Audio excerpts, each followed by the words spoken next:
আসসালামু আলাইকুম। সবাই কেমন আছেন? আশা করি ভালো আছেন এবং আমিও আপনাদের দোয়ায় ভালো আছি আলহামদুলিল্লাহ। আসলে সকাল থেকে অনেক ক্লান্ত, যা আপনাদের বোঝাতে পারবো না। কী যে অবস্থা আমার এখন বলতে পারতেছি না।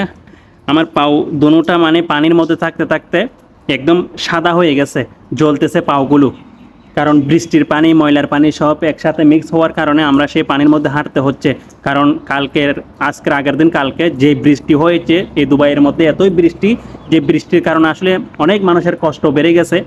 আর অনেক জায়গায় অনেক কিছু নষ্ট হয়ে গেছে, লোকসান হয়ে গেছে। যেখানে অনেক বড় বড় যেগুলি গাছ আছে সেগুলি পড়ে গেছে রাস্তার মাঝখানে। তো অনেক কিছু হয়েছে। আমি স্বাভাবিকভাবে আপনাদেরকে আমাদের বিল্ডিংয়ের যে সমস্যাটা হয়েছে বা বৃষ্টি হওয়ার কারণে সেটা দেখানোর চেষ্টা করব অবশ্যই। আমাদের দেশের মধ্যে যদি বৃষ্টি হয় দেশের মতো, তাহলে কি অবস্থা হবে এখানে আমি নিজেও বুঝতেছি না। তো যাই হোক, এই দেখুন এখানে কাজ চলতেছে। এটা সিলিং অবশ্যই দেখতেছেন, এটা হচ্ছে সিমেন্ট শিট। এখানে কাটা হয়ে গেছে। কাটা হওয়ার পরে এখানে আমরা পাইপটা ফিক্স করছি। ফিক্স করে আবার এই সিলিংটা লাগিয়ে দিয়েছি। আরও এখানে কাজ আরও বাকি। এটা দেখেন, এটা পানি পরে, এটা সিমেন্ট শিট, কোনো জিপসন না। এরপরে এটা ভেঙে পুরো রাস্তায় টুকরো টুকরো হয়ে পড়ে আছে দেখুন। কালকে এত বৃষ্টি হয়েছে, এখন তখন শুকিয়ে গেছে।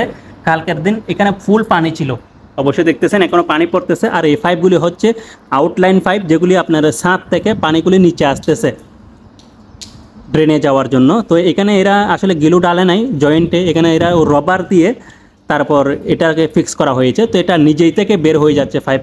যখন পানির প্রেশার বেড়ে যায়, বৃষ্টি বেশি হয়, তখন এটা নিজে নিজেই বের হয়ে যাচ্ছে। তো আমাদের কষ্ট বেড়ে যাচ্ছে। অবশ্যই দেখতেছেন এগুলি আগেও ঠিক করছি, কিন্তু আবার এখন বৃষ্টির কারণে পাইপের জয়েন্টটা খুলে গেছে।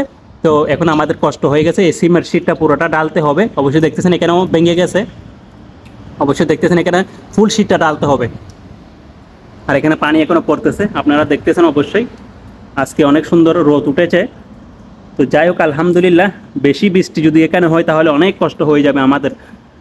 এখন কালকেও নাকি বৃষ্টি হওয়ার সম্ভাবনা আছে, জানি না, আল্লাহ ভালো জানে। অবশ্যই দেখতেছেন সব জায়গায় পানি আর পানি।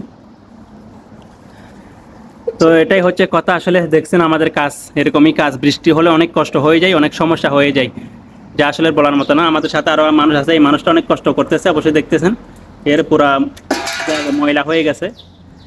অবশ্যই দেখতেছেন এই সব কিছু এই কাটিং করছে দেখুন। সিঁড়ি লাগিয়ে এখানে আবার কাটিং করতে হবে, কারণ সেখানেও আপনার পাইপের জয়েন্ট খুলে গেছে, সেগুলো ঠিক করতে হবে। তো এরকমই আমাদের কাজ চলতেছে আসলে। তো সবাই আমাদের জন্য দোয়া করবেন এবং সে আগের মতো ভালোবাসা দিয়ে যাবেন, লাইক করবেন, ফলো করবেন, সাপোর্ট করে যাবেন ইনশাআল্লাহ। তো দোয়া রইল। আল্লাহ হাফেজ। আসসালামু আলাইকুম।